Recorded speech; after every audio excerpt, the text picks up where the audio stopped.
ஒரு கதை ஒண்ணு கேட்போமா? ஒருவன் கடவுளிடம் கேட்டானாம், என்னோட வாழ்க்கையை நான் எப்படி வழி நடத்துவது என்று.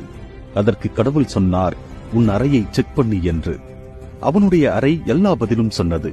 மேற்கூரை சொன்னதாம், உன் எண்ணங்களை உயர்வாக வை என்று. காத்தாடி சொன்னதாம், என்ன மாதிரி குளிர்ச்சியா கூலா இருக்கணும் என்று. கடிகாரம் சொன்னதாம், நேரத்தை மதிக்கணும் என்று.